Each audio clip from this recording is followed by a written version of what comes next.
করিয়ে দিয়েছেন যে হাইকোর্টের অর্ডার আছে যে রাজনৈতিক রং দেখে কাউকে বাড়ি ছাড়া করা যাবে না বা কাউকে ঘর ছাড়া করা যাবে না।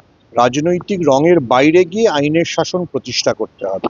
শ্রমিক ভট্টাচার্য বিজেপির রাজ্য সভাপতি কলকাতায় বসে যে বিবৃতি দিয়েছেন যে বহুদলীয় ধর্ম বা বহুদলীয় সংস্কৃতিকে তিনি পছন্দ করেন, সেটা যেন নানুরে এসে সেটা পরিবর্তন না হয়ে যায়।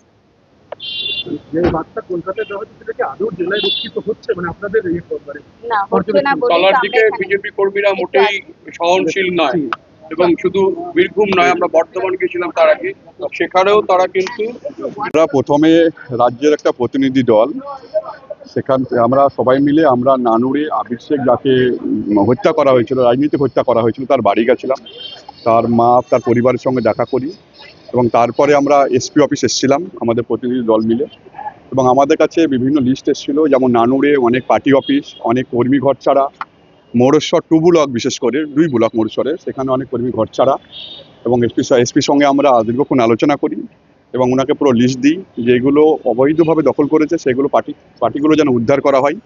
এবং আমাদের ইলামবাজারেও একটা পার্টি অফিস মানে দখল করে রেখেছে, এবং আমরা সবাই মিলে বলি যারা মিথ্যামিথ্যের অনেকে কেস দেওয়া হচ্ছে, কোনোভাবে যেন মিথ্যামিথ্যে কাউকে কেস না দেওয়া হয়। প্রত্যেক মানুষের অধিকার আছে রাজনীতি করার, এবং যদি এইভাবে যদি অত্যাচার করা হয় তাহলে যেটা হবে, মানুষ যখন পিঠ যখন দেওয়ালে ঠেকে যাবে তখন আন্দোলনে নামতে বাধ্য হবে। আমি বীরভূমের ভূমিপুত্র হিসাবে আমি সবাইকে আহ্বান করব, প্রত্যেক মানুষের রাজনীতি করার অধিকার আছে, প্রত্যেকে যেন শান্তি শৃঙ্খল বজায় রেখে, কারণ ওপরে লিডারদের খুব একটা বেশি ক্ষতি হয় না, যা হয় গ্রামে খেটে খাওয়া সাধারণ মানুষ যারা বিভিন্ন পার্টির সঙ্গে যুক্ত, তারা জানেও না যে কি হচ্ছে না হচ্ছে, মানে গ্রামের মধ্যে আতঙ্কের পরিবেশ। যেখানে নানুর গেছিলাম, শুধু পার্টি কর্মীরা নয়, সাধারণ মানুষ তারা আতঙ্কিত আছে। সামনে আমাদের বিভিন্ন পরীক্ষা আছে, যে সব বাচ্চারা মানে যেসব ছেলেমেয়েরা মানে পরীক্ষা দেবে তারাও আতঙ্ক আছে। এইরকম কোনো পরিবেশ যেন আমাদের বীরভূমের কোনো বিধানসভাতে কোনো গ্রামে যেন নষ্ট নয়, সেই আহ্বান করছি, এবং প্রশাসনকেও জানিয়েছি। উনি আমাদেরকে আশ্বস্ত করেছেন এসপি যে এই যে লিস্টগুলো দিলেন আমরা সেগুলো আমরা উদ্ধার করে দিচ্ছি, আরও যদি কোনো রকম কিছু লিস্ট থাকে সেটা জানাতে বলেছেন, এবং আমাদেরকে একটা কন্ট্রোল নাম্বার দিচ্ছেন, সেই নাম্বারটা আমরা বিভিন্ন গ্রামে ছড়িয়ে দেবো, সেখানে ফোন করবে, আমাদের নাম্বারে ফোন করবে, আমাদেরকে জানাবে, আমরা এসপির সঙ্গে কোঅর্ডিনেট করে আশা করছি এসপি মানে ওগুলো উদ্ধার করবেন এবং শান্তি শৃঙ্খলা বজায় রাখবেন। যদি না হয় শেষ অবধি আমরা কিন্তু আইনের যেমন সহায়তা নেব, সেইভাবে আমরা কিন্তু আন্দোলনে নামতে কিন্তু বাধ্য হব লাস্ট দিকে।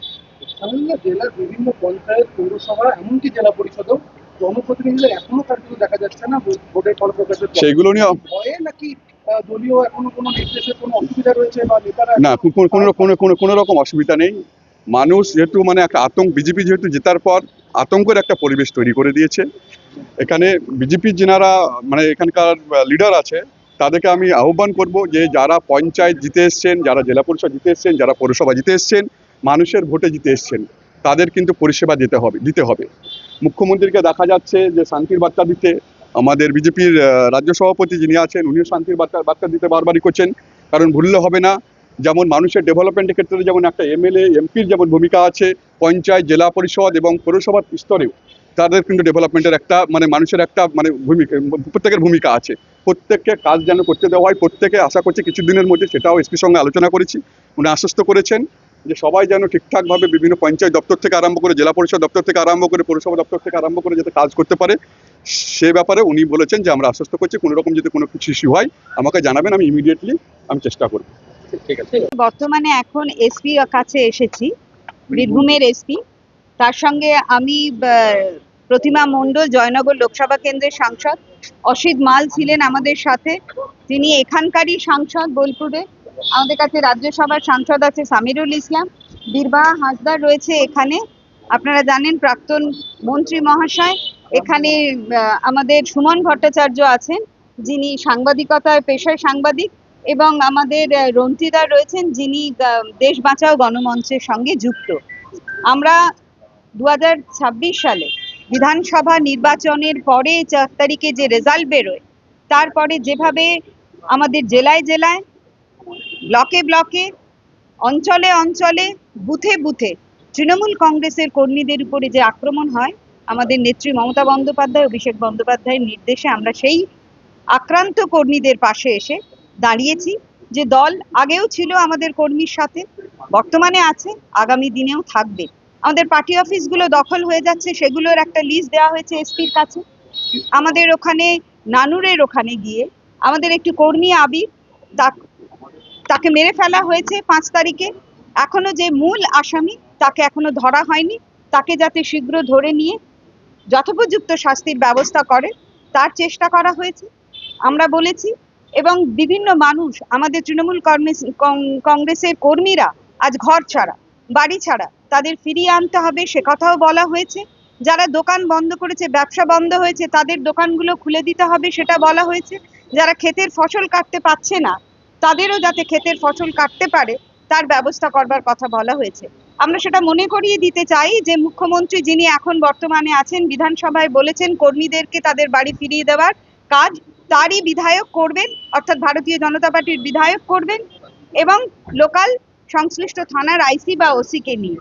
যিনি সেটা মুখে বলেছেন, বিধানসভায় অ্যানাউন্সমেন্ট করেছেন, সেটা বাস্তবে রূপায়িত হচ্ছে না। বাস্তবে রূপায়িত হলে আজ যেখানে যাচ্ছি এত ভয়ের পরিবেশ যে আমাদের দলীয় কর্মীরা থানায় এসে পর্যন্ত কোনো রকমের কোনো কমপ্লেন তারা দায়ের করতে পারছে না, অভিযোগ দায়ের করতে পারছে না। কেন অভিযোগ দায়ের করতে পারছে না? যদি তারা অভিযোগ দায়ের করে, কোনো থানায় যায়, তাহলে রাতের অন্ধকারে মদ খেয়ে যারা দুষ্কৃতীরা আছে ভারতীয় জনতা পার্টির, তারা সেই উত্তরীয় পরে তিলক কেটে রাতের অন্ধকারে আক্রমণ করছে।